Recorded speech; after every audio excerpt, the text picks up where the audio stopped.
The only sound is dripping water. A single lantern casts a weak, flickering light, revealing a narrow passage. Trapped within this cold, unyielding embrace is Floyd Collins. His body is wedged tight, pinned by a fallen rock.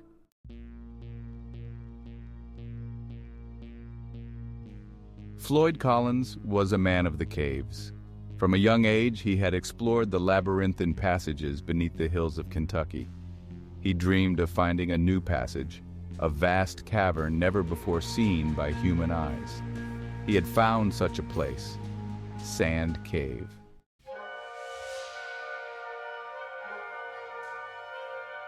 The passage opened into a large chamber, its ceiling disappearing into the darkness above. Floyd's heart raced with excitement. He moved forward, eager to explore this new realm, but his joy was short-lived.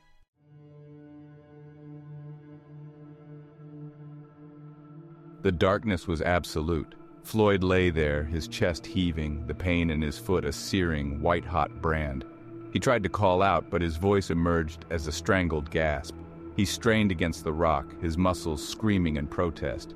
The weight of it was immense, crushing, a vice slowly tightening around his ankle.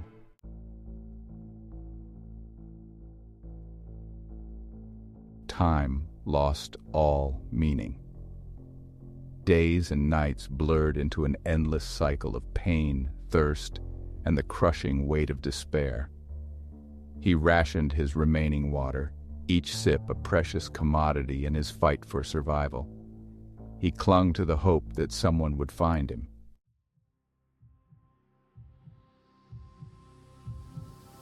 The sound of voices, distant at first, then growing louder.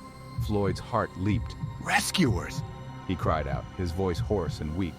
A face appeared in the narrow opening, illuminated by a flickering lantern. "Hold on, Floyd! We're gonna get you out of here!" They tried to pull him free, but the rock wouldn't budge. Progress was slow, agonizingly slow.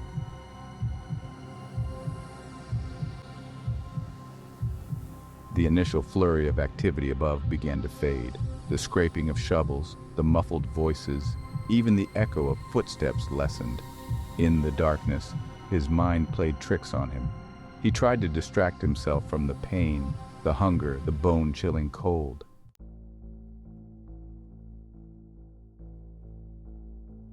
The gnawing in his stomach had turned into a constant ache. The last of his meager rations were long gone. He tried to lick the moisture from the cave walls, but the cold, damp stone offered little relief. He was losing track of time.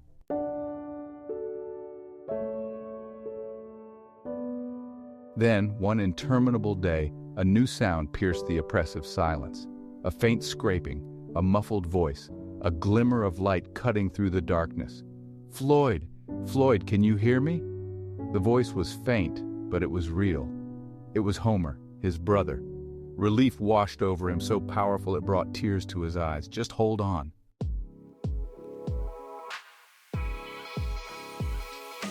News of Floyd's entrapment spread like wildfire. People flocked from surrounding towns, then neighboring states. The once quiet, secluded hollow was transformed into a bustling carnival. Below the surface, Floyd lay trapped, his agony a world away from the carnival atmosphere above. He was a sideshow attraction, a curiosity to be gawked at from a safe distance.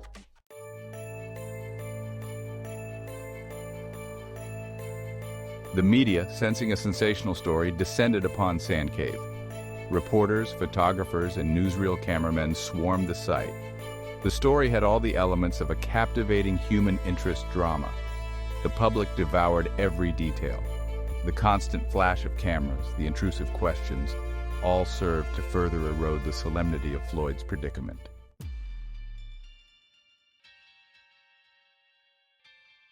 Among the throng of reporters was William Burke Miller. Miller convinced rescuers to lower him down a narrow shaft. Armed with a notepad and a flashlight, Miller conducted a series of interviews with Floyd. Miller's articles provided a gripping first-hand account of Floyd's ordeal.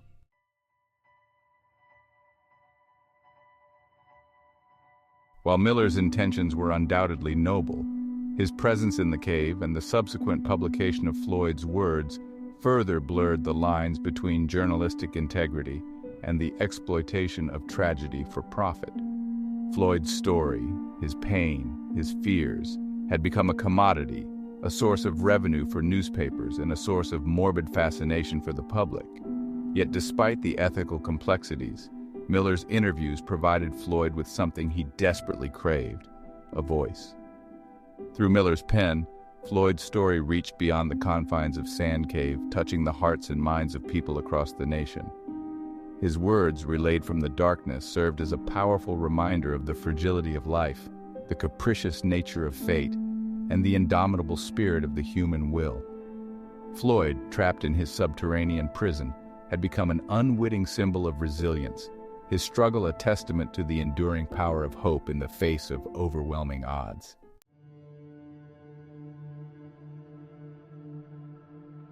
A low rumble, a tremor in the earth, heralded the disaster to come. Dust rained down from the ceiling as a sickening groan echoed through the narrow passage. Floyd felt it, a tremor of dread that ran deeper than the pain in his crushed foot.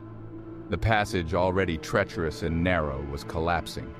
Floyd, still wedged in his stone prison, could only listen helplessly.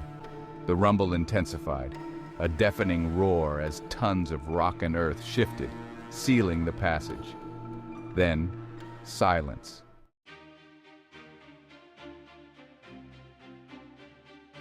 On the surface, the carnival atmosphere evaporated like mist under a scorching sun. The collapse, swift and merciless, transformed the scene from one of morbid curiosity to genuine terror. The crowd, once boisterous and demanding, fell silent, their collective breath held hostage by the fear that clawed at the edges of the unfolding disaster. A new urgency gripped the rescuers. Every passing moment was a hammer blow to their dwindling hopes. They worked feverishly, tirelessly, driven by a desperate need to atone for the cruel hand fate had dealt. Shovels bit into the earth, pickaxes rang against unforgiving rock. Floodlights, hastily erected in the encroaching darkness, cast long, dancing shadows that mirrored the fear gnawing at the hearts of those gathered. Engineers, their faces etched with grim determination, devised a plan, a desperate gamble to reach Floyd before time ran out.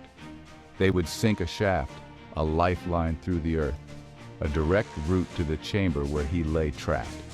It was a long shot, a race against time and the unforgiving nature of the cave itself, but it was their only hope. News of the collapse, relayed through a network of crackling telephones and frantic telegrams, spread like wildfire. The nation, captivated by the unfolding drama, held its breath, united in a collective prayer for the trapped caver. Deep within the cold embrace of the cave, Floyd listened. He could hear them up there, the muffled clang of metal against rock. Hope, a fragile flame, rekindled in his chest. They were coming for him. But as hours bled into days, a chilling realization settled over him. The cave was vast, a labyrinth of tunnels and chambers. The odds of them finding him in time were slim. He was fading, and as darkness closed in, a single thought echoed through his fading consciousness. Tell them I died trying.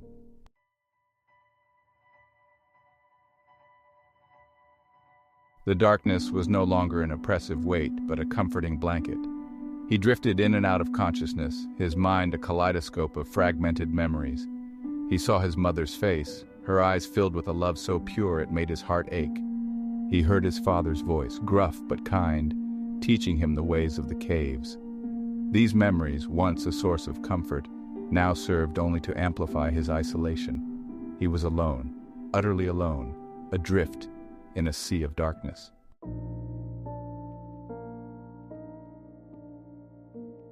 The cold seeped into him now, a physical presence that settled deep in his bones.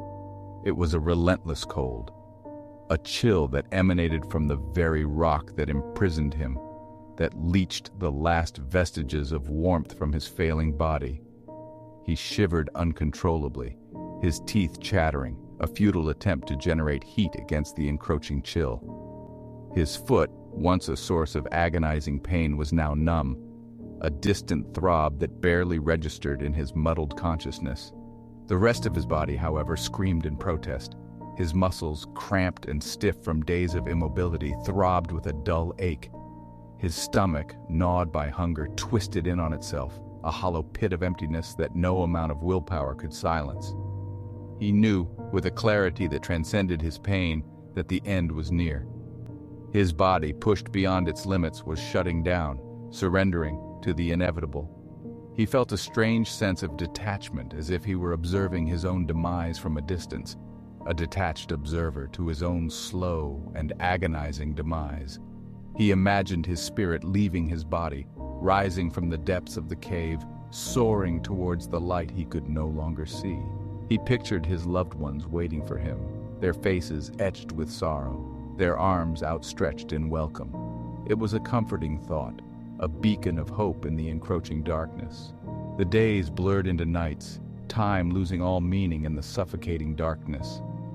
The sounds of the rescue effort faded into an eerie silence. Floyd, his body broken, drifted further away from the world above. And then, as the darkness closed in, he found peace. His spirit soared through the darkness, leaving behind the cold embrace of the cave.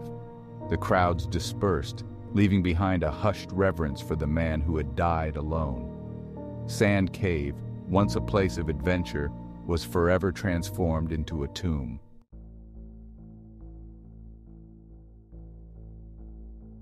The dripping stopped.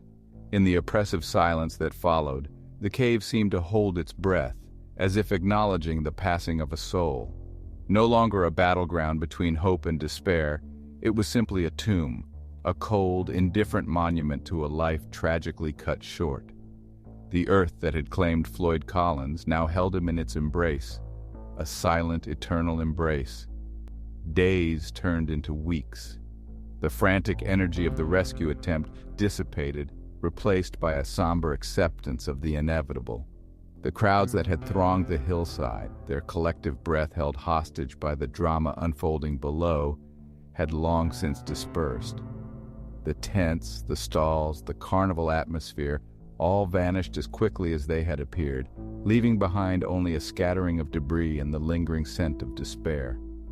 The silence that settled over Sand Cave was heavy, absolute. Gone were the clangs of metal, the scrape of shovels, the muffled shouts of men battling against fate.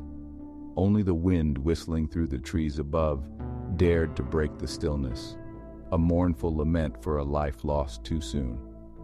Deep within the earth, Floyd Collins was finally at peace. No longer tormented by pain, thirst, or the flickering flame of hope, he was one with the darkness, his story etched into the very fabric of the cave itself.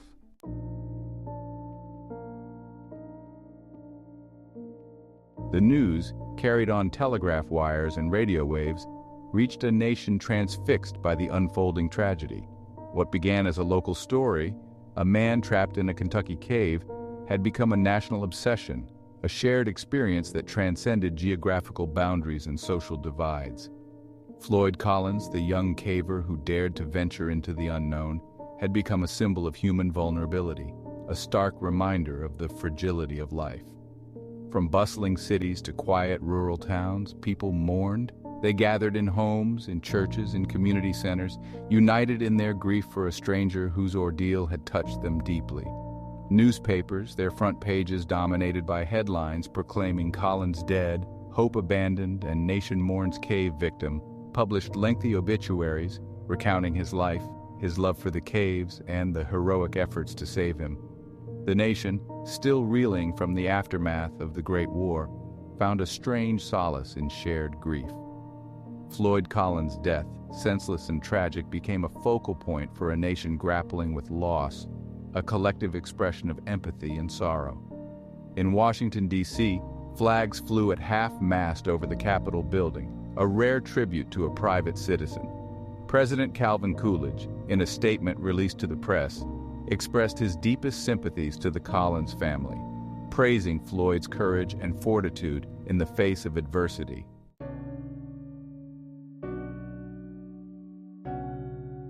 Time, relentless in its passage, marched on. But Sand Cave, forever scarred by the events of 1925, remained unchanged. The entrance, sealed shut by tons of rock and reinforced concrete, stood as a silent sentinel. The cave, once a place of adventure, had become a symbol of the natural world's allure and unforgiving nature. Sand Cave was also a place of remembrance. The story of Floyd Collins, a cautionary tale whispered around campfires. A memorial was erected, a testament to his enduring legacy. Sand Cave, a silent sentinel, stood watch over Floyd Collins's final resting place. If you enjoyed the video, a like would be nice. If you want more, then subscribe.